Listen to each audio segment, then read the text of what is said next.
ሰላም ጤና ይስጥልኝ ውድ ተመልካቾቻችን እንደምን ቆያችሁ? ይህ በየሳምንቱ በኢትዮጵያ አየር መንገድ እየተዘጋጀ የሚቀርብላችሁ የኢትዮጵያ የተሰኘው ሳምንታዊ የቴሌቪዥን ፕሮግራማችን ነው።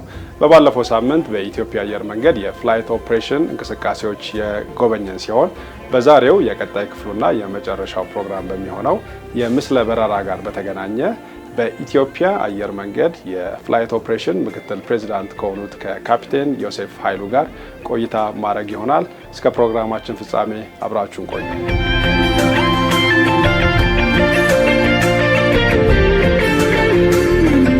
ካፒቴን ጤና ይስጥልኝ፣ እንደምን ቆዩኝ? አይ ቶማስ ዝግጁ ኖት?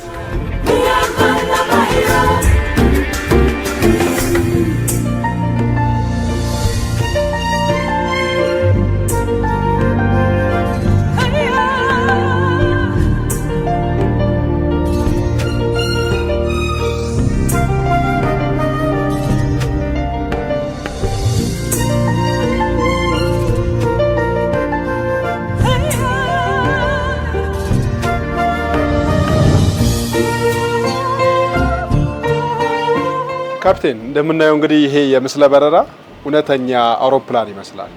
እስኪ ጥቂት ስለዚህ ነገር ቢነግሩ። እውነተኛ አውሮፕላን ይመስላል አይደለም፣ እውነተኛ አውሮፕላን ነው። እንደዛ ነው እኛ ለተማሪዎችን የምናስተምራቸው። ድሮ ሲሙሌተር እንደ ቶይ እንደዚህ ነበር የሚታየው። አሁን እንደሱ አይደለም። እዚህ ፊት ለፊት ላይ የምታያቸው ሁሉ ኢንስትሩመንቶች ይሄ ትረስት ይባላል። እዚህ ፊት ለፊት ላይ ይሄ አውሮፕላኑ ስቲክ መሪ ነው። እነዚህ ሁሉ ከማኒፋክቸሩ ለምሳሌ ቦይንግ 787 ከቦይንግ መጥቶ የተገጠመ ነው፣ ኢሚቴሽን አይደለም። ለዚህም ነው ቅድም ስነግርህ ለምሳሌ እዚህ ጋር ብላይንድ ፎልድ አይንን ጨፍኜ እዚህ ጋር ባመጣ እውነተኛ አውሮፕላን ውስጥ ነው ወይንስ እዚህ ነው መሆኑን እንኳን መለየት አንችልም። እና ያን ያህል ነው። እዚህ ሲሙሌተር ውስጥ ብዙ አይነት ትሬኒንጎች ነው የምንሰጠው። ይሄ ወንበር አስተማሪው እዚህ ይቀመጣል። ከዚህ ፓናል ላይ የተለያዩ ሲናሪዎች ይዘን የተለያዩ ሀገሮችን እንጠቀማለን። የተለያዩ ነፋስ፣ የተለያዩ የሜዳው ኮንዲሽን፣ በበረዶ የተሸፈነ ዝናብ የሚዘን ውሃ ያለበት ማለቶች በዚህ ሁሉ ሁኔታ ነው መማር ያለባቸው። አሁን ክረምት እየመጣ ነው አይደለ? አውሮፓ፣ ቶሮንቶ፣ ኦስሎ፣ ስዊድን በረዶ የተሸፈነ ነው።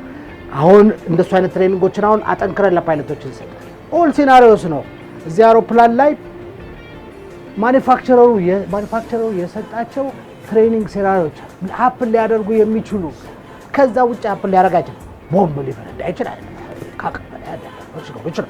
ነገር ግን ኢንጂን መጥፋት፣ ስሞክ፣ ጭስ መምጣት ምናምን በሙሉ እዚህ ይመጣል።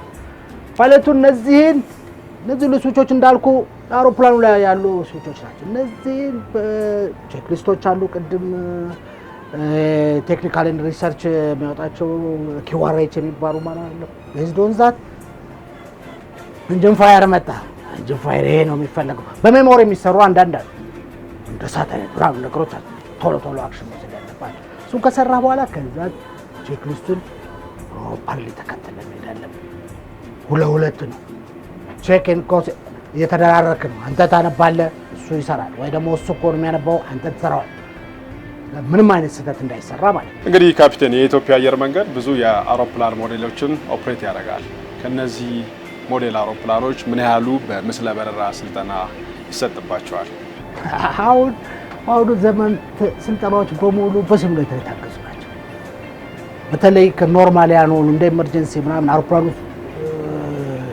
መደረግ የማይችሉ ነገሮች በሙሉ ሲሙሌተር ውስጥ ነው የሚሰሩ። ምክንያቱም የበረራ ደህንነትን በሚመለከት እንዲህ አይነት ተቆሟል። ስለዚህ ሁሉም አውሮፕላኖቻችን በሙሉ ሲሙሌተር አላቸው። እንዳልኩ Q400፣ 737፣ 767፣ 787፣ 777፣ ኤርባስ እንደው Q400 ዲማንዱ በጣም ስለሆነ ሁለት አለ። 737 ሁለት አለን አጥሞመት እንደው ሶስተኛ አዘናል። አሁን በቅርቡ ደግሞ የሚመጣ እና ሁሉም ትሬኒንጎች ሲሙሌተር ውስጥ ነው የሚያልቁት። ካፒቴን የምስለ በረራ ስልጠናዎችን ከኢትዮጵያ አየር መንገድ እጩ ሰልጣኞች ባሻገር የምትሰጧቸው ሌሎች አካላት ካሉ እሱን ቢያወያዩ። እንደውም አስተማሪ የኛን ደግሞ የሚጠቀሙ ከሆነ ድራይ ሊዝ፣ ዌት ሊዝ የሚባል የኛ አውሮፕላን እኛ ነው አስተማሪ የሚጠቀሙ ደግሞ ዋጋው ከፍ ይላል። ሲሙሌተር ብቻ የሚጠቀሙ ከሆነ እና ለብዙ ለፋሪስት አካባቢ መካከለኛው ምስራቅ አፍሪካ ውስጥ በጣም ብዙ አሁን ደግሞ ኢኩዊቲ የትብብር አየር መንገዶች አሉን አይደለኛ በሙሉ እዚህ ነው የሚጠቀሙት። ጥሩ እንግዲህ ካፕቴን፣ አንድ ሰልጣኝ እዚህ ምስለ በረራ ውስጥ ሰልጥኖ ከወጣ በኋላ ምን አይነት እውቀትና ክህሎቶችን ይይዛል ተብሎ ይታሰባል? እዚህ ሲሙሌተር ውስጥ ሰልጥኖ ከወጣ አውሮፕላኑ ላይ ሊያጋጥሙ የሚችሉ ችግሮችን በሙሉ ሃንድል ማድረግ መፍታት ይችላል። ሃንድል ማድረግ ይችላል። እንደው ለወደፊት የምስለ በረራ ስልጠናውን ከዚህ በላቀ ለማሳደግ ያቀዳችሁት ነገር ካለ ይገልጹልን። ምስለ በረራውን ብዙ ለማስፋፋት እቅድ አለ። እኛ በአጠቃላይ ሲሙሌተርን በተመለከተ ጥያቄ የለውም።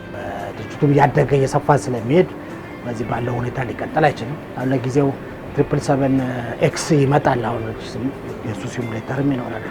777 ማክስ አሁን ፌብሩዋሪ ወይም የካቲት ወይም መጋቢት አካባቢ ይመጣል እና ብዙ ምስለ በረራዎች ኦፍ ኮርስ ብዙ መገዛቱ አይቀርም። እኛ ግን ከዛም በተጨማሪ ትልቅ የአቪዬሽን ትሬኒንግ ሴንተር የመሆን ህልም አለን። አሁን ትሬኒንጉ በዚህ በሲሙሌተሩ ብቻ ሳይሆን በቴዎሬቲክ አስተማሪዎችን ማብቃት። አሁን ትሬኒንግ ሲስተሞች በጣም የተቀየሩ ናቸው። ሞደርን ትሬኒንግ ሲስተም፣ ዘመናዊ ትሬኒንግ ሲስተሞች ብዙ እየመጡ ናቸው እና እነዛን በዛ አስተማሪዎቻችንን አሰልጥነን ትልቅ የትሬኒንግ ሴንተር የመሆን ህልም አለን። በአፍሪካ ሀገር ውስጥ በተለያዩ ከስተመሮች ይኖሩናል። ፓይለቶቻችንም በደንብ ብቁ ለአዲሱ ቴክኖሎጂ ብቁ የሚሆኑበትን ሁኔታ እናመቻቻለን። ህልማችን ይሄ ነው። እሺ ቶማስ፣ መሞከር ትፈልጋለህ? ና እስቲ። እሺ፣ አመሰግናለሁ።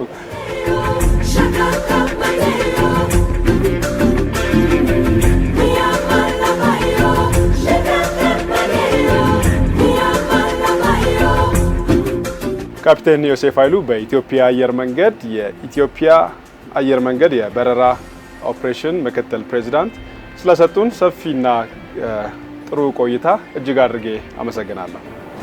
እኔም እድሉን ስላገኘው በጣም አመሰግናለሁ። ውድ ተመልካቾቻችን ስለተከታተላችሁን እጅግ አድርገን እናመሰግናለን። እንደተለመደው ለአስተያየት ጥቆማችሁ በኢሜል አድራሻችን corporatecommunication@ethiopianairlines.com አሊያም በማህበራዊ ትስስር ገጽ ወይም በስልክ ቁጥራችን 011 517 4913 ወይም 011 517 8165 ላይ ይደውሉልን። አብሬያችሁ የቆየሁት ቶማስ ገብረ ጨርቆስ። ጤና ይስጥልኝ።